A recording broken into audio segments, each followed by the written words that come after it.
गुरुदेव, आज आप वो दिन आ गया है जिस दिन कुंभ में थोड़ी सी मायूसी छाती है, क्योंकि कुंभ की शान सनातन के सबसे बड़े रक्षक नागा साधु इस दिन कुंभ से विदाई लेते हैं। तुलसीदास जी ने बड़ा सुंदर लिखा है, एक मिलत दारुण दुख देही, एक बिछड़त प्राण हर लेही। जब नागा साधु सन्यासी और अखाड़े इस प्रयाग की धरा धाम पर आते हैं तो प्रयाग जैसा तीर्थ भी जो है वो महात्माओं के आने से प्रसन्न हो जाता है। गंगा यमुना सरस्वती का वो तीर, वो संगम भी सुरमय हो जाता है महात्माओं के आने से।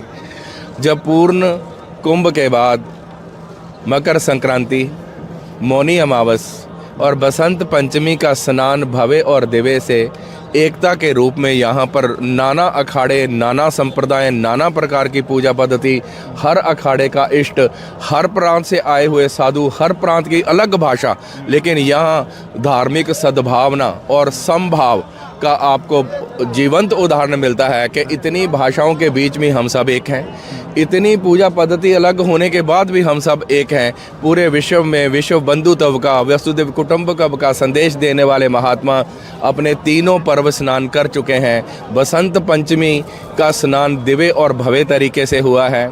हमारे उत्तर प्रदेश के, उत्तम प्रदेश के मुखिया योगी आदित्यनाथ जी ने स्वयं आप एक योगी और सन्यासी के रूप में कुंभ का अवलोकन किया, इस मिस्टिक सिटी का विस्तार किया। ये क्षणिक 60 किलोमीटर के डायस में एक ऐसा अलौकिक दिव्य नगर बसा और अब धीरे धीरे ये नगर जो है वो प्रस्थान करेगा काशी की ओर। ये अखाड़ों की परंपरा रही है कि जब भी महात्मा यहाँ पर आते हैं और यहाँ पर वास करते हैं, उसके बाद आप देख सकते हैं, अगर आपका कैमरामैन पीछे दिखाए, धर्मध्वजा के पीछे एक यज्ञ कुंड बना है जहाँ पर गुप्त नवरात्रों का अनुष्ठान चल रहा है।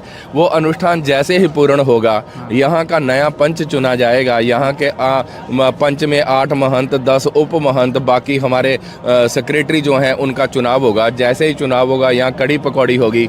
यहाँ से हमारा जो पक्का स्थान है निरंजनी अखाड़े का, दारागंज, वहाँ जाया जाएगा। वहाँ दही चूड़ा खा के अखाड़े जो है वो प्रस्थान करेंगे काशी की तरफ। जब सृष्टि की रचना ब्रह्मा जी ने करी तो सृष्टि नीरस थी, इसमें रस नहीं था।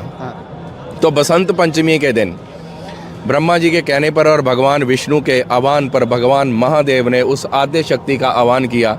आद्य शक्ति के विग्रह से एक और विग्रह का प्रादुर्भाव हुआ। श्वेत वस्त्र धार के, वीणा धारणी, पुस्तक धारणी, माला धारणी, वो भगवती आद्य सरस्वती ब्रह्मा जी के कमंडल की 5 बूंदों से इस धरती पर उनका प्रादुर्भाव हुआ। बहुत दिव्य और भव्य उनका यहाँ पर स्वागत हुआ है। सरस्वती के आने से जल में कलकल की धारा में रस आया, हवाओं में सरसराहट में, हर पेड़ पौधे पर उल्लास आया।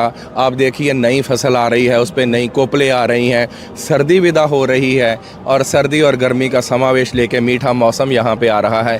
इसी मीठे मौसम में अपने अखाड़ों के साथ हमने कुंभ स्नान का दिव्य और भव्य उत्सव आनंद आह्लादित होकर के हम लोग काशी के लिए प्रस्थान करेंगे। आपको, आपके दर्शकों को बहुत बहुत साधुवाद है, बहुत बहुत आशीर्वाद है।